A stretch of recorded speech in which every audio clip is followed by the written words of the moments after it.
This source presents a compelling narrative, framed as courtroom testimony, from actress Jennifer Lawrence regarding her alleged experiences with Shaun "Diddy" Combs. The text details her initial encounter at a seemingly innocuous event that she describes as a trap, subsequent attempts to silence her through NDAs and veiled threats, and her decision to speak out years later. It highlights the infrastructure of control she claims to have encountered and the profound personal impact of these alleged events. Welcome to the deep dive. You send us the sources, we extract what you need to know quickly and effectively. And today we're tackling some really compelling documents, excerpts from the federal trial against Shaun KZ. That's right. Specifically focusing on the testimony of Jennifer Lawrence, which is, well, pretty unprecedented. It really is. This is the first time she's been publicly named as a sealed federal witness. And it's not just about her fame, it's about what she says she witnessed. Exactly. What she saw, what she went through, and her decision, finally, to speak out. It's incredibly brave. Absolutely. So our mission today is to, dissect her testimony, piece together the events she described. And really get a handle on the potential implications of her words. Yeah. Think of this as your shortcut to understanding this really significant development. So, okay, let's dive in. Where do we start? Well, the testimony kicks off with something really significant. A handwritten letter. Torn, apparently. Yeah. And dated 2012. Handwritten, okay. And who's it addressed to? Just to whoever's pulling the strings. Very direct. Wow. What does it say? Some really stark phrases like, this is your last warning, Okay. and I won't let you buy me. Also, I won't disappear. Heavy stuff. And then chillingly, and I won't be the next Cassie. Whoa. And this was 2012. Yeah. She's only 22. And get this, Cassie hadn't even filed her lawsuit yet. That's incredible. So he had this awareness, this defiance really early on. It really sets the tone, doesn't it? Her refusal to be, well, complicit. It speaks volumes. And it seems like that defiance, it didn't go unnoticed. Apparently not. It seems to have set things in motion. Which brings us to the next part of her testimony. The Beverly Hills Gala. Exactly. An invitation to a private gala. Sounds fancy. How is it presented? As a charity event for young creatives in film, branding, development, that sort of thing. Okay. Seems legitimate on the surface. Deceptively so. She was told she was one of the lucky few invited. But she didn't feel lucky. No. She said she felt like bait. Bait. That's a strong word. It suggests this whole thing was meticulously planned, right? To disorient, maybe control. Masked as an opportunity. Yeah, a veneer of opportunity covering something potentially much darker. So what were the details? What made it feel off? Well, first off, a black SUV picks her up. No license plates. Red flag right there. Definitely. Yeah. Then her phone's taken away immediately upon arrival. Standard practice at some exclusive events maybe, but still. Right. And then she had to sign a release form. No explanation of what it was. Just sign here. Pretty much. Yeah. Inside, she said there were no cameras, which you might expect. Mm-hmm. But there were these unsettling red lights everywhere, dark hallways, men in suits just standing around. Okay. Creepy vibe. And women in masks. Masks. Like masquerade masks. The testimony doesn't specify the type, just that they were masked, creating this atmosphere of, anonymity and intimidation. Yeah, absolutely. Did you recognize anyone? That's a key moment. The prosecutor asked if any of the masked women were recognizable. The whole room apparently went silent. Yeah.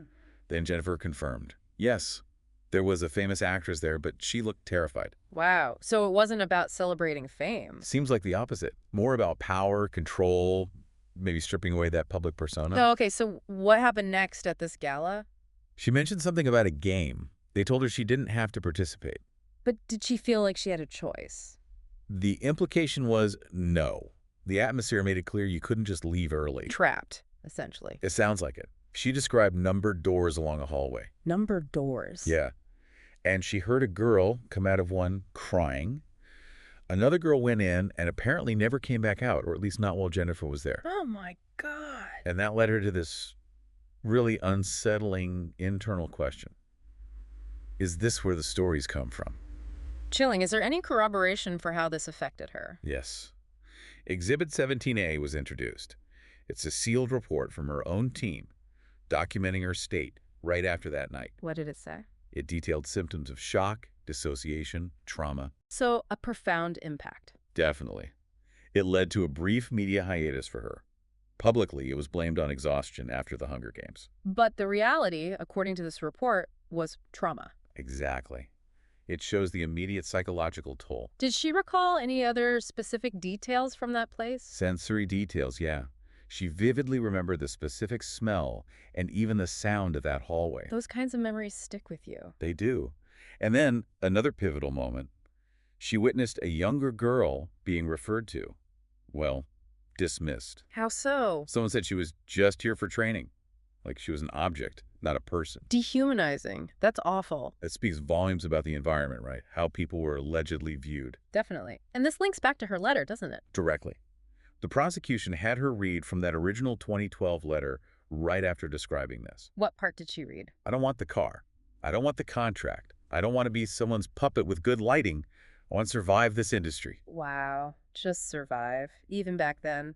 It's a raw plea for autonomy, a refusal to be controlled, written around the same time as this gala. And she made another statement about fame, right? A really powerful one.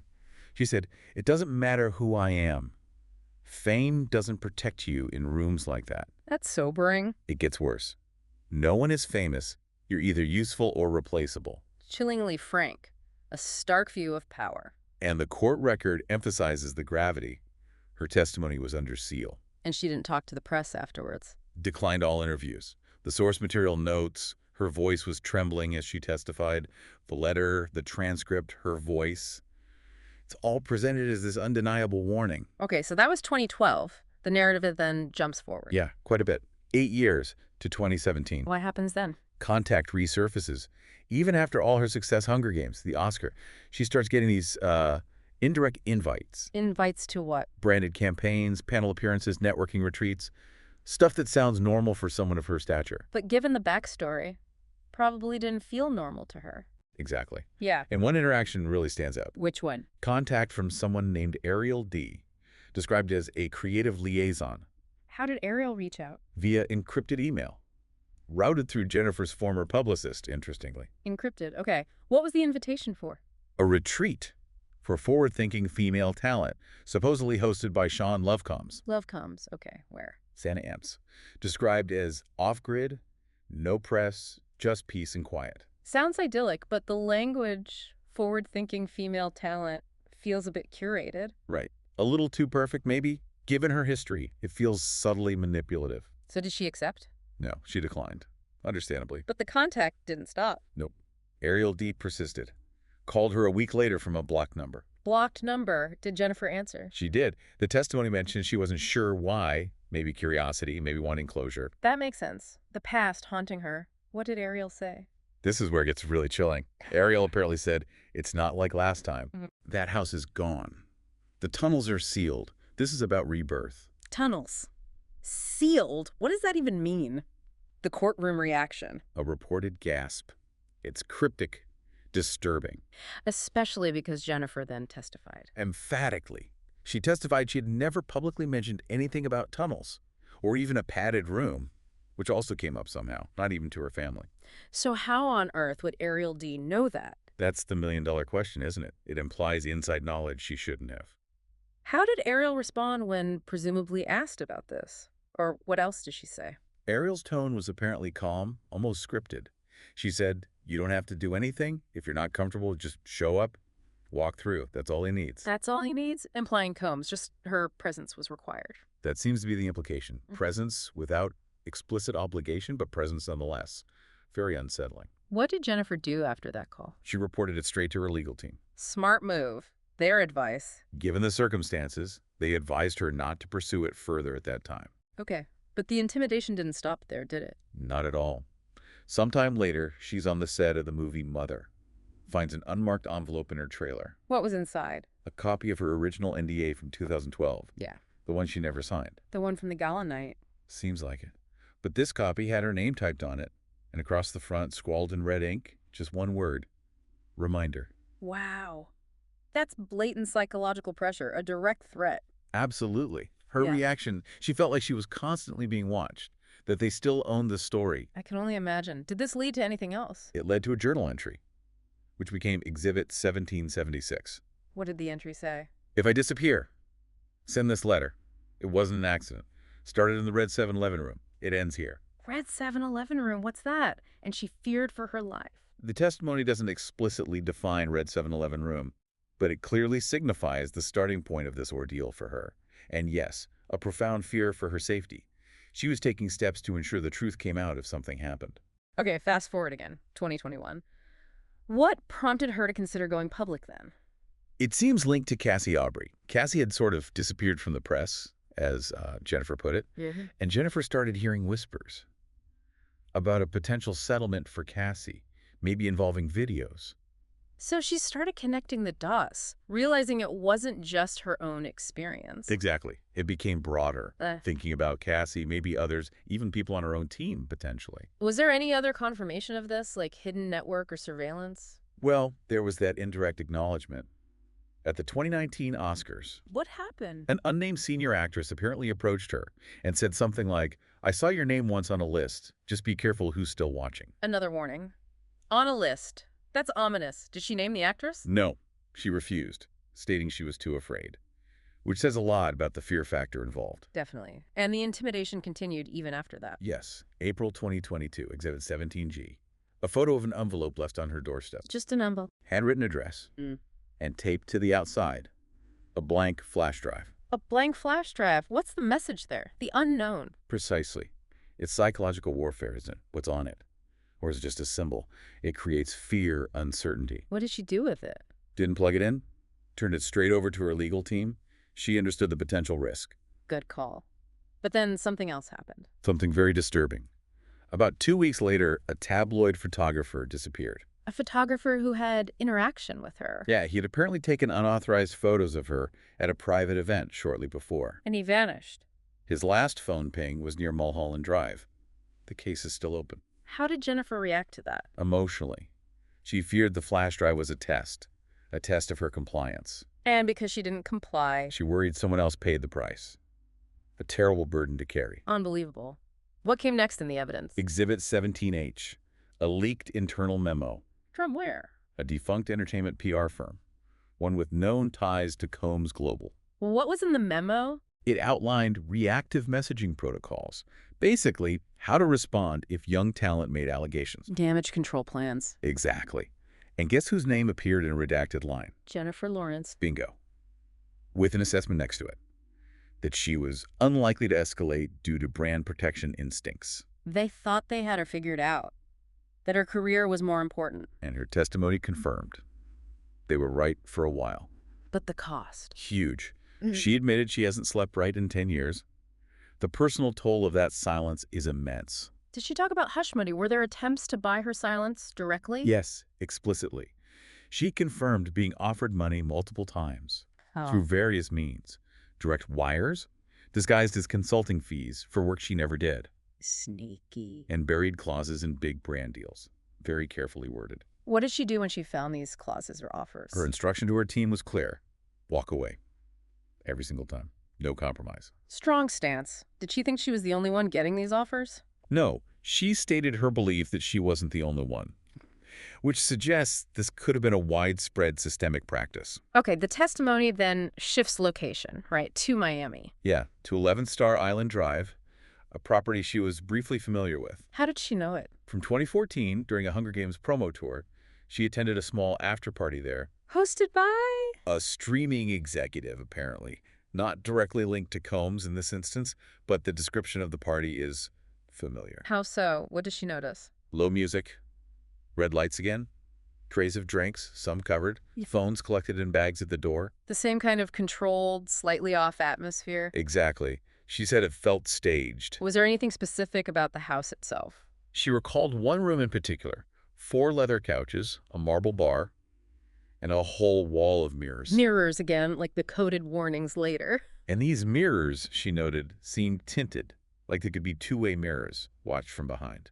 Deeply uncomfortable. Did she stay long? No, she left quickly, especially after a woman there gave her a warning. Yeah. What did the woman say? Something like, "You don't belong here, sweetheart." An immediate sense of danger recognized by someone else. Did anything come of that visit later? Yes. Days later, she's on the X-Men Apocalypse press tour. Yeah. Finds a handwritten note. Where? Folded into the sleeve of a leather jacket she'd been gifted. inexplicably. What did the note say? That room had 3 cameras. One was above the mirror. Tell your team nothing. Whoa. Confirmation of surveillance. And a warning to stay silent. Is that note evidence? Yep. Exhibit 18A is a scan of it. Tangible proof backing her testimony. This gets more and more complex. Did she ever see actual footage? She recalled seeing a short clip, maybe 12 seconds long, Where? on a laptop, belonging to a representative who worked with both Diddy's brand team and a streaming agency. Interesting connection. What was the clip filed under? A folder titled Event No IDs. Ominous? Could she see faces in the clip? No, apparently not clearly. But she instantly recognized the room from Star Island. The mirrors, the center chair. What happened after she saw it? She reported it to her lawyer immediately. And the laptop, the rep? The laptop was wiped clean shortly after, and the representative resigned abruptly. Sounds like a cover-up. More intimidation followed. Seems like it. Weeks later, her trailer was broken into. Anything stolen? No, but things were moved around, reorganized, a clear message. We can get to you. So connecting all these dots, Mm. the gala, the calls, the notes, the surveillance. She realized it wasn't just one isolated party in 2012. It was connected. Cameras, files, people who knew things, a whole system, potentially. Which leads to the big question. Wha- Why testify now? What was the final straw? The prosecutor asked exactly that. Her answer was simple, direct, and powerful. What was it? Seeing the word trafficking in the federal With indictment. trafficking, that specific word. Yes. That's when she realized, she said, this wasn't just about her, or even just Cassie. It suggested something much bigger, more organized, more criminal. It could have been her. That's a powerful catalyst. Did she talk more about the contracts, the silencing clauses? She did. She traces them back, starting around 2013. After the gala incident. Right, with a multi-year endorsement deal. It came through a shell company, but one tied to Combs Enterprises. And the clause. Buried deep, page 37. It basically said she couldn't disclose non-public development sessions involving Combs-affiliated figures past or present. Very specific. How did she interpret that? As preemptive, designed to shut down any future talk about things like that gala. And this wasn't a one-off clause. No, she said the pattern continued. Similar clauses popped up in later deals, even for a scripted TV series. A systematic effort to ensure silence. Is there wider evidence of this? Exhibit 18C, a redacted breakdown of contracts, signed by 31 different female artists over 5 years. 31 artists, all with similar language. Remarkably similar, including a clause waiving arbitration rights for things like, get this, emotional conduct, brand damage, and legacy disruption tied to industry mentorships. Legacy disruption. What does that even mean in this context? Jennifer's interpretation, that's what they're scared of. Damaging the carefully crafted image or legacy. Did she know others who faced similar situations or pressure? Yes. She mentioned knowing other high-profile women who were approached, presumably for similar events or deals, and walked away. Any specifics? She mentioned one woman scheduled for that 2022 Santa Ants retreat, the one Jennifer was invited to. What about her? This woman texted Jennifer a warning. If you value peace, don't go. There are mirrors there. Mirrors again, so that was code.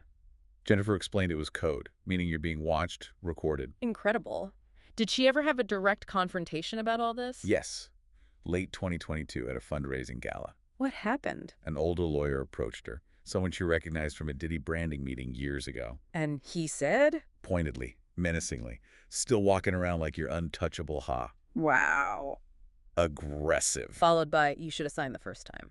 Referring back to that 2012 NDA, presumably. How did she react to that direct threat? That was a turning point. Her testimony states her reaction was immediate. I'm done. I'm not afraid of these people anymore. A moment of defiance. A profound one. And she elaborated on that feeling. What did she say? They've spent years making us believe we need their approval, that their parties are power, that silence is the price of fame, but I'm still here and I didn't pay it. Powerful. Reclaiming her agency. Completely.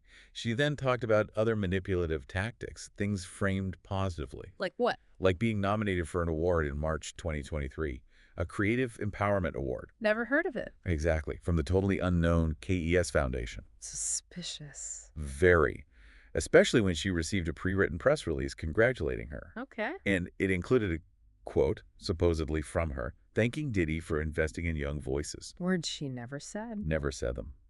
Exhibit 18F is the fake PR announcement, found in her assistant's spam folder. So they were trying to manufacture her endorsement. What does she do? Released her own statement, saying she wouldn't attend the ceremony. How did that play out?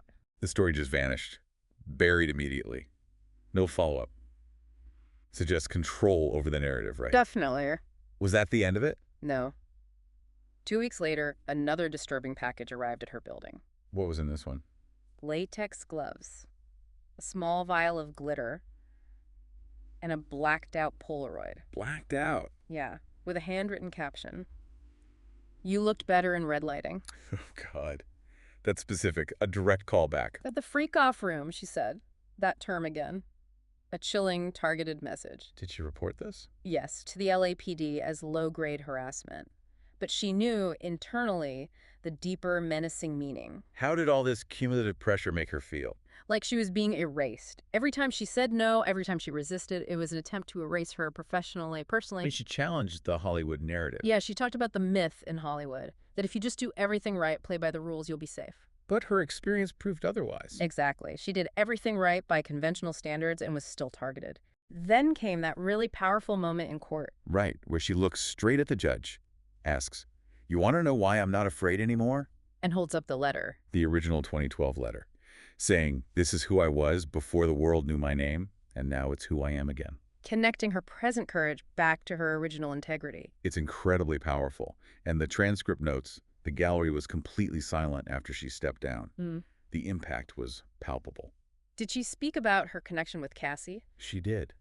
About a private conversation they had after Cassie's lawsuit went public. Where did this happen? In a back hallway, on a studio lot, very discreet. What was said? Cassie apparently hugged her and said, "Thank you for not asking questions back then. I couldn't have answered them." Acknowledging the danger Cassie felt she was in, and Jennifer's unspoken understanding back then. Yeah. Jennifer also testified she had seen Cassie back then, in rooms they weren't supposed to be in, suggesting a pattern. And Cassie's team knew about Jennifer's letter early on. Seems so. Exhibit 18I is an email chain. It shows Cassie's lawyers requesting confirmation of Jennifer's 2012 letter long before the lawsuit was filed. So Jennifer's letter was significant evidence even before it became public in this trial. How did it end up with the feds? She gave it to her own lawyer during a deposition for a totally unrelated contract case. And the lawyer recognized its potential importance. Immediately saw its significance in the context of the bigger picture, the brewing allegations. And Jennifer read the end of the letter in court, too. Yes, the final lines. "I am not a victim. I am not a product. I am not a secret. Wow. If this letter ever reaches you, it means I chose myself over your silence and you don't owe me anymore." A declaration of freedom, really. There were some unrecorded words about Cassie, too. Yes, the transcript notes she said something like, "The first time I saw Cassie, she was walking through a door she didn't want to open, and now she's the reason I opened mine." That's beautiful, the ripple effect of speaking out. Absolutely. But the attempts to silence her continued right up until the testimony. Unbelievably, yes. A final bombshell. 3 weeks before testifying, her former management team tried to interfere. Her old team. How? A message sent through an old assistant, basically saying, "We all have things to lose. Don't lose yours over a letter." A direct threat from people she used to work with. Is that documented? Exhibit 18J confirms the message, shows the lengths someone was willing to go to keep her quiet. How did she cope in those final days? She said she slept with the 2012 letter under her pillow. Wow. As a source of strength. It seems like it. A reminder of her truth. She felt she had to actively write my truth somewhere after years of having silence written into their contracts. And the prosecutor asked if she had anything else to add. Yeah, an open invitation. And she used it for a really powerful closing statement. What was the core message? She talked about what happens after the trial, after the media frenzy dies down. The lack of support. The lack of concern for the well-being of those who speak out. After the red carpets, the applause, people forget or stop caring. She reflected on fame not being a shield. Exactly. That all her success couldn't erase what she saw in that house. And that chilling thought she shared. About being at premieres, getting standing ovations, and wondering if someone clapping for her was also in that room back then. The paranoia it creates. Well, why did she do it? If not for pity or revenge? For the girls watching, the ones wondering if anyone would ever believe them. Her message to them. Direct and simple. I believe you, even if you never say it out loud. An incredible act of solidarity. And that line from her journal. I got out, but I still carry the door inside me. Captures the enduring weight of trauma so poignantly. Her final words under oath were quite defiant, weren't they? Incredibly. I was never supposed to testify. I was supposed to vanish. Yeah. Gracefully, quietly. That's what they count on. That's what they always count on. But not this time. Because I'm still here. Yeah. And now the door is open. Immense courage. A statement of hope, maybe, for change. And the court transcript's final notes. Witness dismissed. Jury visibly shaken. No closing remarks. Session adjourned. Tells you everything about the impact. And no media request for cameras. Right. As if the truth, once spoken like that, didn't need cameras. It was already out. Yeah. Irrevocably. So wrapping up this deep dive, Jennifer Lawrence's testimony is just profound. An act of immense courage. Absolutely. At huge personal risk. The key takeaways for you, listening, are pretty stark. Yeah.